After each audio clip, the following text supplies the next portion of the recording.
dulu ini tentang orang meninggal dunia, Bapak Ibu yang berbahagia. Kalau kita berbicara fadriba bainahum bi surban lahu babun batinuhu fihi rahmah wa durihu min kibalihil azab.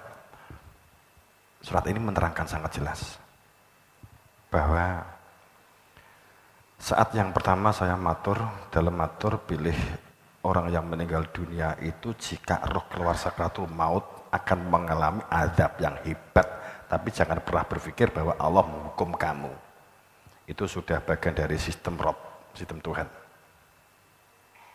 Allah telah memberikan potensi. Sejauh mana ini potensi yang Rahman dan potensi yang Rahim kita gunakan. Potensi yang Bismillah Ar-Rahman itu adalah potensi lahir yang menyertai kita di procot di dunia.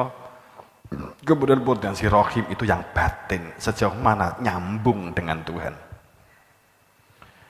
Fadriba bainahum bisrilau babun batinuhu fi rahmah, bahwa setiap dari diri manusia itu ada pintu yang tempatnya di dalam dada, babun batinuhu fihi, di dalamnya ada pintu rahmah, pintu pulang kembali kepada dia.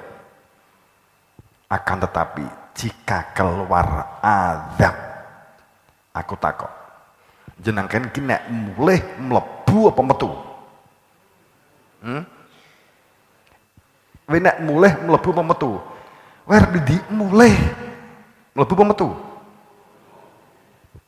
Wong sing darane mulih kuwi mlebu, masuk. Mlebu ki basa Jawa. Masuk. In. Gitu toh? Nek metu out. Jadi nek mlebu, nek basa Jawa mlebu, nek metu diusir, kan gitu ta? Ora nek ceritane wong mulih ki arep ndi mulih. Wi metu berarti pamit. Duduk di omahe dhewe mesti kan begitu. Metu kok ngomah berarti duduk omahe dhewe. Ning arepe mlebu ndi omahe. Babun batinuhu, pintu batin. Di dalamnya ini enek pintu rahmat, pintu pulang. Tapi nek metu dohiruhu kibalihil azab, ning nek metu azab wis iki arepe bantah piye gitu ya. Pun pada saat di surat Sabak 51 sampai toko 53 itu sampai jelas piye supaya iso mlebu, kuncine mlebu apa. Walau taro id fazi'u fala fauta wa ukhidu mimangkan qarib, terperanjat jumlah terbelalak saat fauta, saat orang meninggal dunia, wa ukhidu mimangkan qarib, rawe cepot langsung ditangkap, ditempatkan pada tempat yang disiapkan bagi mereka yang tidak kembali. Wa qalu amana, saat itu teriak, qalu amana, ya Robi, saya iman. Wa ana lahu tanawusu mimman kaning ba'id. Dijawab, ini bukan dialog berarti dengan Tuhan, enggak. Artinya bahwa itu ada dialog batin, dalam dialog kesadaran sudah langsung muncul dari kebangkitan itu. Saat itu kemudian qalu amana, saya kan iman. Bagaimana kamu dapat mencapai keimanan hanya dari prasangka perihal dia dari tempat yang jauh mengenai gaibnya? Waqad kafarobih, karena kamu telah mengingkari al gaibnya yang mestinya kamu kenali. Min qabl, sebelum itu, wa yakdzifuna bil ghaib, karena kamu mengira-ngira keberadaan Tuhan hanya dengan nama-nama, dan kamu kira jauh memang kan bait di sana. Itu jadi pulang itu masuk. Nek metu apa wujude? Wani diblakne ya. Orang yang meninggal dunia jika roh cepot ditempatkan pada tempat yang disiapkan, diarani neraka, enek jahim, enek jahanam, apa neh, sakhor dan seterusnya. Windi ninggone. Fakta. nek wong golek pesugihan di sahor, di lembah-lembah. Itu abadi-abadan wis nek wis ngono kae. Pomone di Tulungagung ke apa? Nggen kethek ke apa? Pomone di Kujang. Pomone kita sama Sabiak golek pesugihan. Dan seterusnya dan seterusnya dan seterusnya. Enek sing dadi medhon, ndruwu, kuntilanak. Pangapunten, nyuwun pangapunten. Itu adalah orang yang meninggal dunia tidak pulang.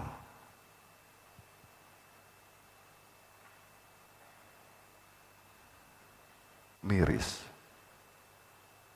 Melu Ratu Lor, melu Ratu Kidul. Ya memang dia ditugasi begitu. Walaupun dulu dia juga manusia. Ratu Kidul itu dulu manusia, orang yang hidup di zaman Nabi Musa. Itu seperti itu. Bahwa alam biswab itu jenenge wong gak roh. Memang begitu. Fakta. Mas nek pengen roh di kuburan takono.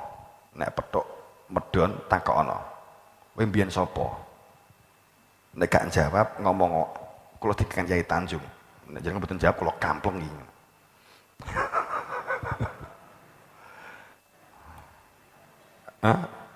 Roh wis mlayu. Gak usah wedi wong mbiyen ya menungso. Mboten napa-napa. Cucup ganti cucupen.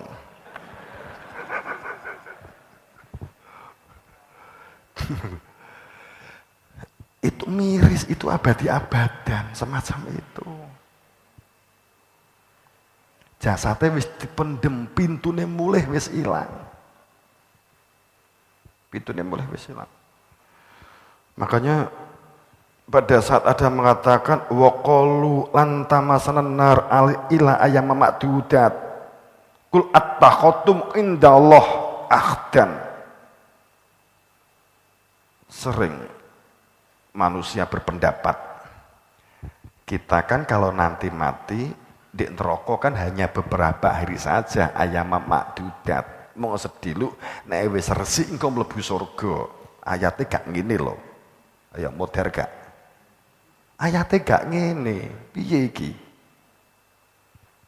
Ndek nggone surat Baqarah 80. Mereka berkata, mlebu neraka mung sediluk.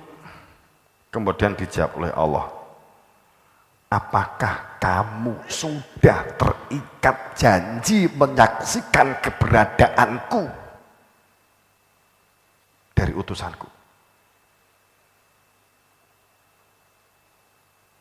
Ataukah kamu hanya mengira-ngira tentang Allah yang sesungguhnya kamu tidak mengetahui ilah kecuali dari bacaan yang kamu anggap benar. Piye ayatnya gini. Gendeng enggak? Pangapunten.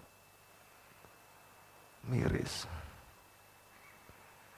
Apakah berarti enggak untuk maca kitab? Untuk saya mau menjalankan baca sebanyak-banyaknya. Jika kowe wis duwe bojo maca tentang rumah tangga itu akan semakin baik. Boleh. Saya pun juga maca hibrin. Saya juga maca Injil, Bhagawat, Dhamma, Veda. Kitabnya Buddha itu ada berapa banyak. Saya dulu pernah dikasih sama pendeta di Borobudur itu berapa petang itu saya wis klenger aku maca kabeh, maca separo wis klenger.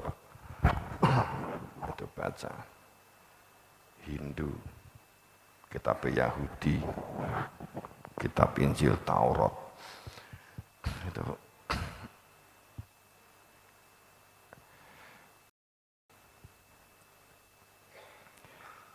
bala Tidak demikian. Pangapunten, nek basane Quran kan halus. Bala man kasaba. Ki nek basane jenengan, nek basane Jawa Timur, jangkrik. Ora ngono, cung, kan gitu. Bala kan gitu. Gitu. Tadi bahasamu ya gitu tadi. Bala kasaba saya wa akhatot. Jangkrik. Ora ngono, cung. Sapa sing dosa ya terus nek ora mulih ya selawase gitu. Dan dia diliputi oleh kesesatannya itu dan itu abadi-abadan di dalamnya. Itulah yang disebut neraka kan gitu. Tadi sakor bisa di lembah-lembah, kemudian hutamah itu di watu, di kayu ngelayap kan gitu. Jahanam kuwi di inti bumi. Pangapunten. Ini saya bukan berpendapat, saya dulu diajak oleh Mbah Yai saat saya sebenarnya menolak sambil posisi saya berdarah ini karena saya menolak didhawuhi untuk memimpin pondok atau didhawuhi untuk melanjutkan. Saya menolak empun kula titik tertentu saya ditutuk kalih niki terus bathuk kula bocor. Sejak itu saya mulai diam di 2010 akhir 11 dan ayo tajak melaku-melaku, tak kira iki dijak di mall. Tiba-tiba dijak delok neraka. Itu semacam itu. Maka kan di surat Luqman kan jelas sekali. Jelas sekali. Tersebut dengan jelas. Wa tabi sabila man anaba ilayya. Carilah hingga ketemu, ikuti orang yang tahu persis, yang telah menyatakan akhirat.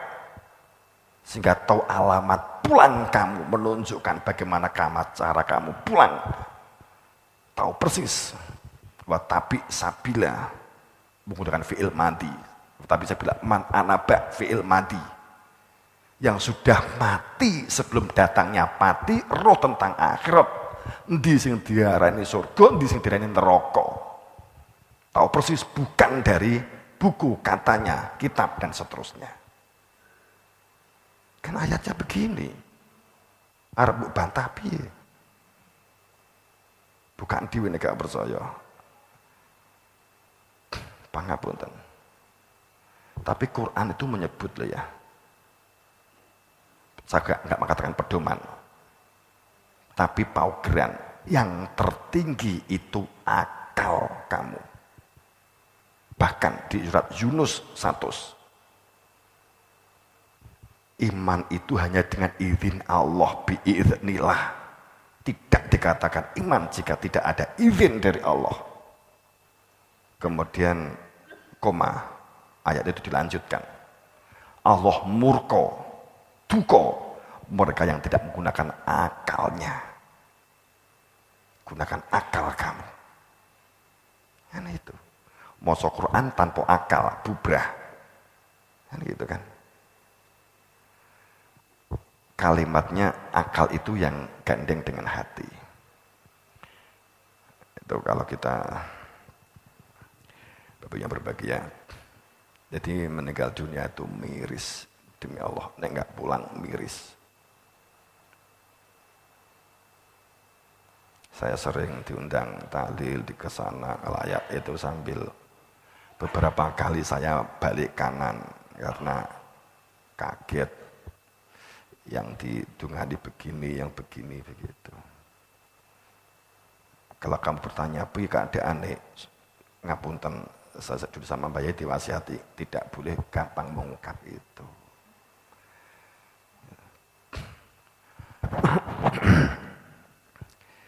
Bapak yang berbahagia, ini kan den-den toh. Ini akhirnya bahwa keadaan carut marut itu dikarenakan saat tidak bisa membedakan antara wadah dan isi.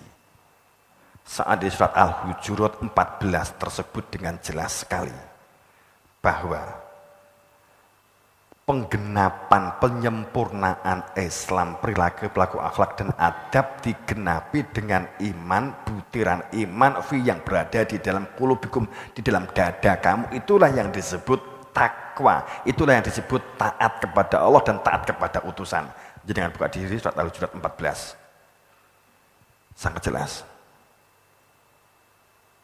Kemudian berlaku setelah diketahui adanya iman, roh bedani antara gelas karo teh isine, maka menjadi gelas, menjadi cingkir, menjadi plastik, menjadi presiden, menjadi camat, menjadi menteri, jadi bupati, jadi apapun, gubernur dan seterusnya, hanya alat atau media.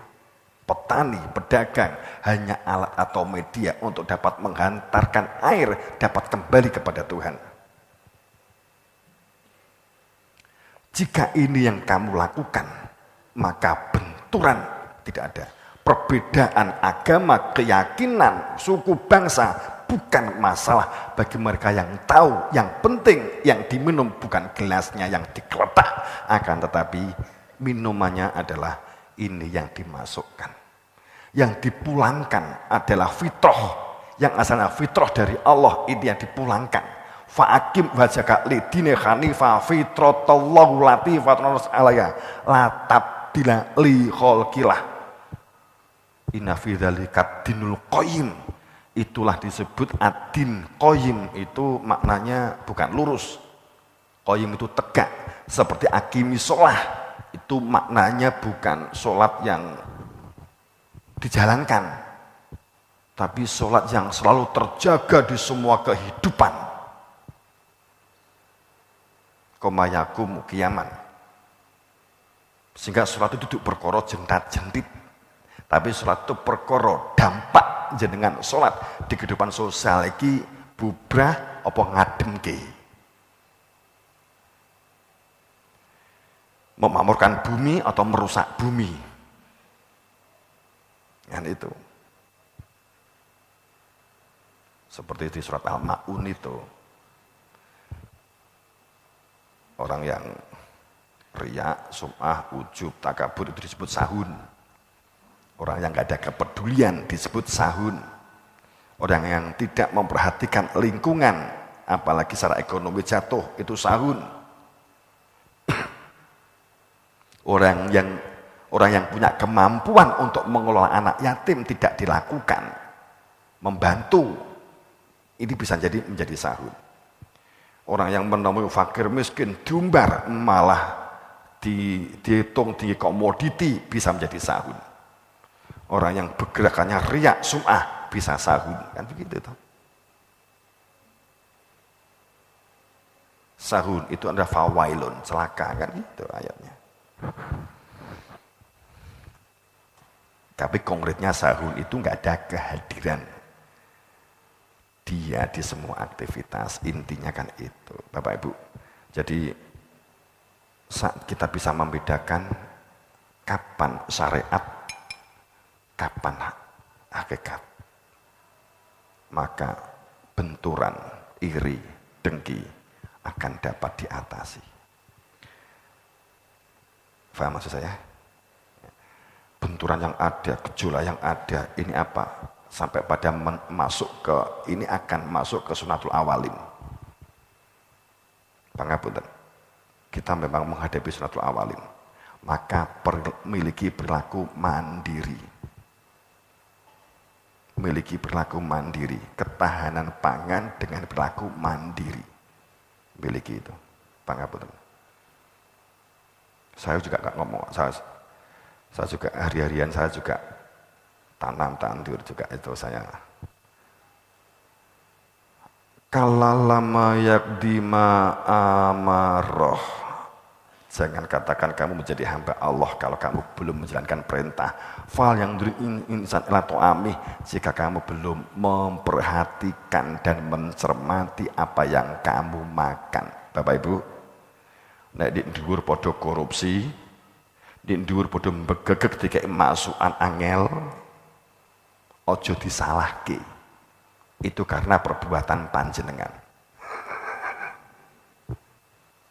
Piye kaget ya? Orang yang nggak bisa mikir, kata Cak Lontong, mikir. Orang yang nggak bisa mikir, orang yang otaknya terkontaminasi, mudah bingung, tidak pernah memikirkan orang lain, itu akibat adanya zat kimia yang berada di dalam otak. Akibat adanya endapan yang disebut dengan logam mulia, PB, plumbum, timbel, dan yang lain. Zat-zat sintetis yang melebihi serapan yang diperlukan oleh tanaman, kemudian ini dimakan, maka akan meninggalkan sisa-sisa sampah yang disebut dengan logam yang mengendap di dalam tubuh sampai pada otak. Maka dijak mikir sidik mumet, itu kakian micin bahasanya. Pada saat seperti ini, maka diajak berbuat baik akan sangat sulit. Diajak mikir sedikit mumet, jeru sidik kok jerumen. Itu adalah akibat makanan yang telah jenengan siapkan bagi mereka. Jadi kalau mereka korupsi, jangan salahkan. Itu memang berangkatnya dari makanan hasil dari pertanian kita. Wes rasah nyalah-nyalah ke. Itu podo ae. Dikai panganan, lele apa makanan, yo podo akeh pure kakean kimia. Wes, saiki sapa sing disalahke? Ya. Inilah sebenarnya berkaitan, berhubungan. Makanya kan saya mengajak melakukan pemberdayaan dan mengetahui sumbernya. Benihnya tahu. Rekayasa genetik dalam pembuatan benih dengan menggunakan sistem uranium. 3 kali tahap atau maksimal 2 kali tahap, tapi itu jika dilakukan akan berat, maka sekali tahap. Karena terlalu mahal jika 2-3, maka enggak sempurna, maka banyak endapan yang kita. Pangapunten, saya berbicara ini begini, intinya begini. Maka ayat ini yang ditinggalkan. Kita sering yasinan sebagai contoh, tapi kita tidak pernah mengetahui di surat Yasin 32, 33, 34 berbicara tentang benih, cara penanganan air, cara pembuatan embung atau air. Quran wis enek.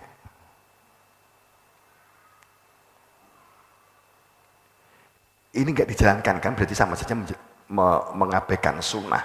Maka wajar kalau terjadi hal-hal semacam ini. Karena kita selanjutnya berpikir maca Quran ganjaran, padahal gak nyapo-nyapo, iki kan fatal. Tapi bukan berarti jenengan ojo maca Quran, gak ngono lho sayang, kok walak-walik. Maca Quran iki wis berpahala, apa meneh diterapne. Quran ngendikan, kowe iki maca Quran ning ora iso ngetrapne, kaburun maktan indallah antakulu malatafalun. Kemurkaan Allah bagi mereka mung maca ora iso nglakoni. Piye? Nah, kita khawatir gegek iki kena walat. Mung maca tok di kono kene. Tapi santri-santri itu gak duwe pemberdayaan. Gak duwe skill, gak duwe keterampilan. Karena Quran iki wakeh. Di surat Nahl itu sampai cara pembuatan pupuk dituntun karo Gusti Allah. Habib yang berbahagia, makanya merubah situasi Dan berangkat mindset atau pemikiran kita, pemahaman-pemahaman beragama ini supaya utuh. Agama jangan dimaknai hanya karena kopiah. Agama jangan difahami karena sorban. Tapi agama itu perilaku kita, sikap kita, akhlak kita, adab kita. Itulah agama. Dan segala sesuatunya berangkat dari mengenal. Ketaatan yang diminta, ketaatan yang dikenal. Karena itu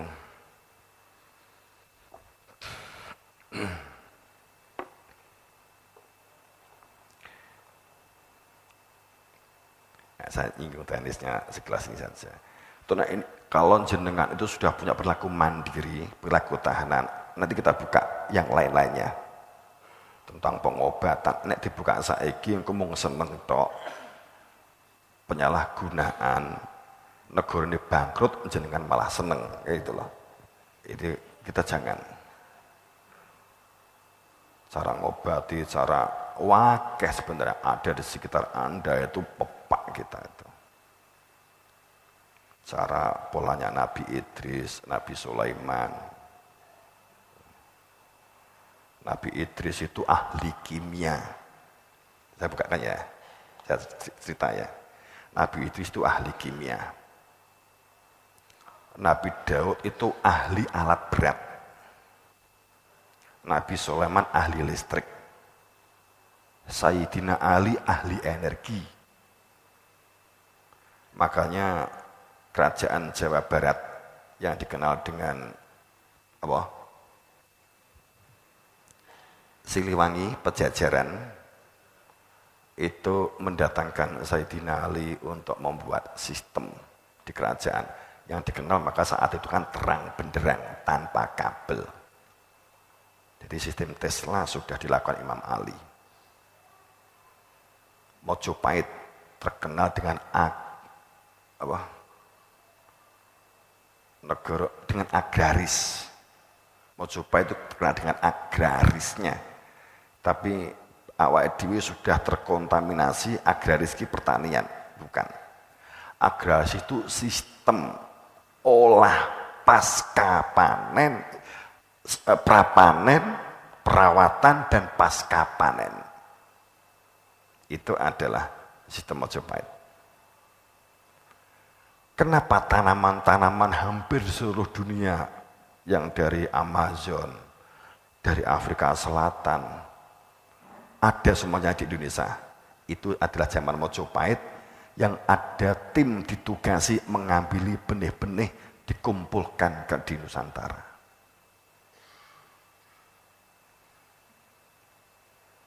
Ini yang sejarah-sejarah ini yang ditinggal. Mojopahit teknologi unggulan yang utama itu adalah masalah perahu berlayar. Seluruh negara dulu, apalagi zaman Mojopahit, kalau ingin memiliki perahu hanya ke Mojopahit. Kenapa? Karena pohon yang dapat digunakan untuk perahu yang paling baik hanya jati dan adanya di Nusantara.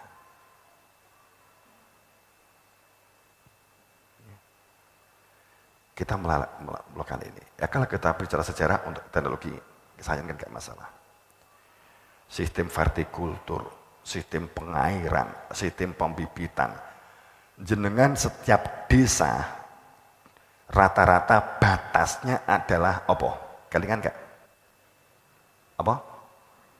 Bambu. Kenapa bambu? Jadi di zaman dahulu sudah mengetahui bahwa bambu itu ada zat esensial kehidupan. Yang salah satunya disebut dengan trichoderma.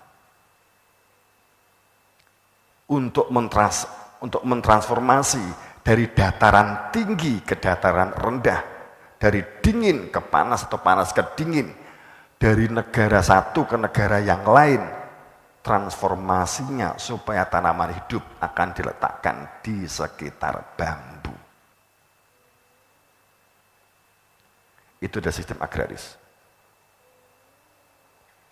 Kenapa tok dan sumber dulu banyak? Dan itu cirinya. Kalau enggak ringin putih, beringin, apa nih? Apa? Trembesi. Tanaman yang memiliki kemampuan menyerap air sangat baik. Dapat menjangkau air, memiliki lumbung air di akarnya. Ini kan tidak diajarkan. Banyak benih-benih yang di zaman kalender tanam. Kita ngomong kepada tim, selalu disambati oleh petani. Kita kena potong leher, kita kena gerayak yang sebenarnya itu sama saja, tetap ular. Saya hanya sekedar membaca dari Mojopahit. Mojopahit itu kalau mau menanam padi akan dihitung pada saat posisi meteng, jangan tanggal 13, 14, 15, 16, 17. Hindari metengnya pari di tanggal tengah bulan. Kenapa? Karena saat di tanggal ini padi itu akan membuka. Kemudian klaper masuk bertelur.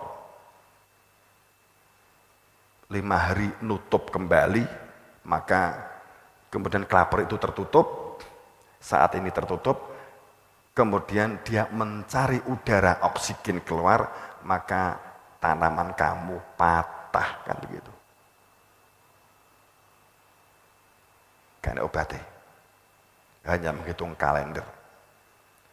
Itulah sistem-sistem agraris yang dilakukan di zaman Mojopahit, Pajajaran, Kutai,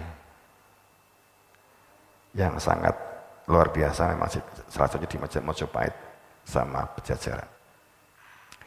Pajajaran karo Mojopahit itu enggak mungkin perang. Kita tuh dihapusi sejarah. Mojopahit itu tahun 1270 sampai 1380.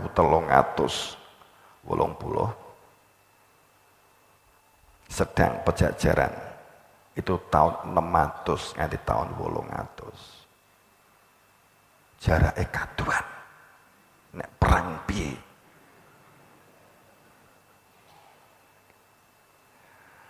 Tapi itu digunakan supaya oleh Belanda digunakan supaya antara Jawa Timur dan Jawa Barat jangan pernah menyatu. Itu yang terjadi. Sejarah. Perilaku mandiri, perilaku tahan itu adalah budaya kita. Saya yakin jenengan yang sepuh ingat yang namanya setiap desa ada lumbung padi, bener. Saiki jik hilang. Malah petani saat ini ditakoki nggawe benih diwi napa saged. Lah mbiyen enek bisi 2 apa zaman Mojopahit? Enek pionir apa? Enggak. Kalau zaman dulu Mojopahit zaman kerajaan itu malah ditekankan petani wajib membuat benih sendiri. Makanya cara menanggulangi hama, tikus dan seterusnya apa yang dilakukan? Pinggire ditanemi apa? Pari sing disawai ketan. Supaya sing jenenge manuk nuduli ketane. Terus napa mboten? Mergo manuk ki luwih seneng ketan karo pari, ya toh. Itu sistem-sistem itu sudah dilakukan. Saat tahun 2013 sempat ke perpus Belanda, ternyata kitab di sana yang diambil dari negara kita adalah tulisannya Arab Pegon. Pondok zaman biyen itu ternyata adalah pertanian. Geneng enggak? Sing ditinggal itu adalah kitab sing supaya kita tuh benturan dan berkelahi. Mung masalahane Allahu Akbar. Allah, lu kok bekar ngene. Kan gitu tok. Allahu Akbar. Kurang mepet. Nah, sing ditukari ngono. Allahu Akbar. Tukaran iki mung perkara kopiah ngene apa ngene gitu. Yes. Mas apa lho kuwi? Tajwid, nahwu, sorof itu sakbari Kanjeng Nabi jauh. Di harokati itu bacaan itu Imam Ali, tapi kan penulisannya kan setelahnya. Jadi kita tuh ditinggali perkara-perkara sing gampang tukaran. Sing alfilah, pilih, itu titik, itu diambil oleh mereka. Dulu zaman Sunan Ampel, Sunan Giri, Sunan Bonang, saat munculnya suluku-suluku batok-batok elailo, saat munculnya ilir-ilir, tanduri wesumilir, saat munculnya dul gundul pacul-cul. Dadi wong aja sombong, dadi wong aja pamer, dadi wong aja riak. Golek ilmu ganti dengan sak bener-benere. Kemudian gede muncul Dili Gosong. Ini di zaman itu memang sains dan teknologi yang dikembangkan. Jadi petani diberi jalan tanam ini. Kalau di kamu banyak tikus, tanam ini. Kalau kamu banyak ini, tanam ini. Galeng, antar galeng adalah 60 cm minimal. Yang 30 digunakan untuk tanaman. Itu saya baca sistemnya Majapahit. Ini kan hilang semua. Tapi bukan berarti kita mengulang itu, enggak. Tapi dulu memang ditekankan setiap petani wajib untuk benih. Berarti mereka tahu al-awwaluddin ma'rifat. Itu cak-cakane saiki kan ngene. Al-awwaluddin ma'rifat itu mau dicakne di gone salat, poso, zakat, kaji kan gitu toh. Biyen gak ngono cak-cakane. Al-awwaluddin, din itu maknanya kehidupan, bukan agama. Agama itu kesepakatan tahun 49. Sadurunge kemerdekaan din itu agama, itu agama kesepakatan wae. Arep gawe KTP iki apa ki din ki agama gitu loh ya. Jadi din itu kehidupan pakaian. Inadin sesungguhnya agama, sesungguhnya kehidupan yang diri dari sisi Allah itu adalah cara, metode, sistem selamat. Itu di masa lalu.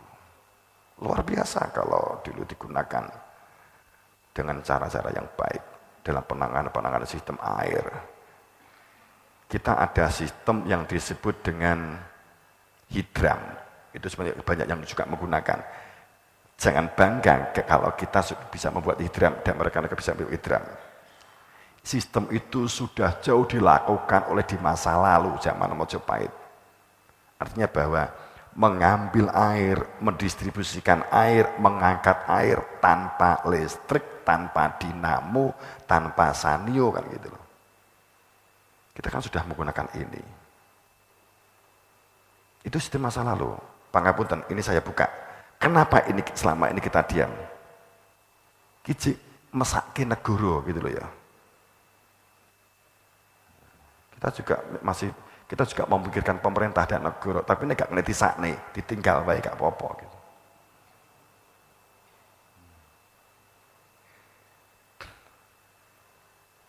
Kita kan juga masih memikirkan kemaslahatan yang ada. Kita masih menggunakan listriknya PLN. Kalau kita mau, kita bisa buat listrik tanpa kabel. Kenapa ini kita lakukan? Kita kan juga masih memiliki negara.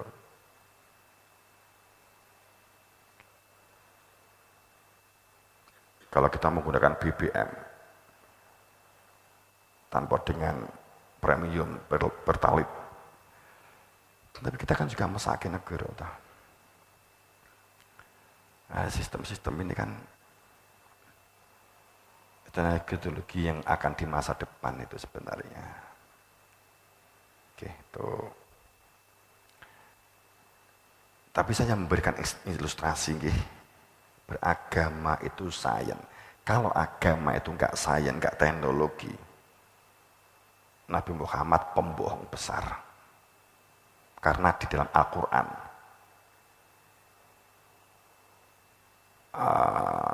ayatumulahul ardo maitah ahyai nah akhrajna faminha haba faminha yakulun. Itu terungkap di dalam firman. Kalau ini Nabi Muhammad bukan pelakunya, kaburun maktan indah Allah. Ya. Gih. Paham ya? Nah. Dengan surat Abasa 23 itu sistem air. Bagaimana cara mengelola air? Bapak Ibu yang berbahagia.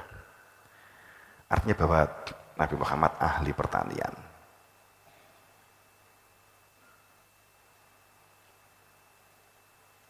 Sains teknologi sangat diperhatikan oleh semua Nabi Rasul. Nabi Rasul itu semuanya pekerja keras. Jadi bukan tukang semaan di kono-kono pangapunten. Gitu. Pangapunten. Tapi kemudian skeptis enggak ya aku enggak ingin maksudku. Enggak, saya cuma khawatir kok disalahpahami Nabi Muhammad kok ya tukang semaan gitu loh. Enggak. Nabi Muhammad itu ahli sains teknologi. Nabi Isa itu bukan tidak diterima penjelasan tentang tauhid, bukan. Rom negara itu mengejar Nabi Isa itu sebenarnya tentang teknologi. Tidak diberikan, kalau ini diberikan hancur, lebih baik dia yang mundur, beliau yang mundur. Dunia hancur, seperti akhirnya muncul nuklir kan begitu. Nabi Isa itu ahli pengobatan dalam sistem herbalis hebat. Dan dia juga ahli stek atau olah tanam. Dan dia ahli listrik. Oke. Ini yang sering kita tidak mengira karena sejarah itu kita terputus. Kalau kamu tanya, Pak Yai tahu dari mana? Pangapunten, saya tak belakang nih. Kami silsilah. Rantai sambung kait mengkat sama sekali tidak terputus. Tercatat sampai tahun-tahun ini tercatat sejak Nabi Adam. Apakah Nabi Adam manusia pertama? Bukan. Dalam catatan kami memang itu adalah khalifah pertama. Kenapa sebelumnya tidak ditulis? Nek ditulis Qur'ane kekandelen. Lengko nek hafid bloken.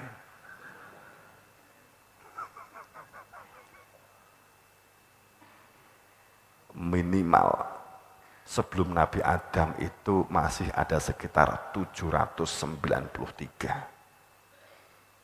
Rentetan silsilah Nabi Adam sampai sekarang itu 107.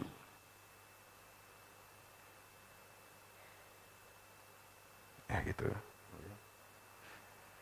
Ora enek di Quran itu Nabi Adam itu manusia pertama itu ora enek.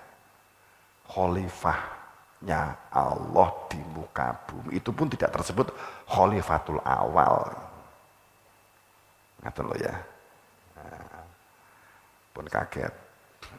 Yes, wayahe rada dibuka bersamaan dengan Maulid Nabi.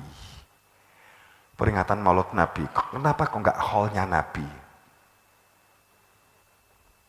Nah, kalau kita kan ngekholi mbae, ngekholi yaine kan gitu ta.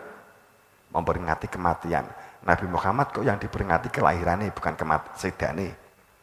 Nyapa? Apa sebabnya? Turi-turi.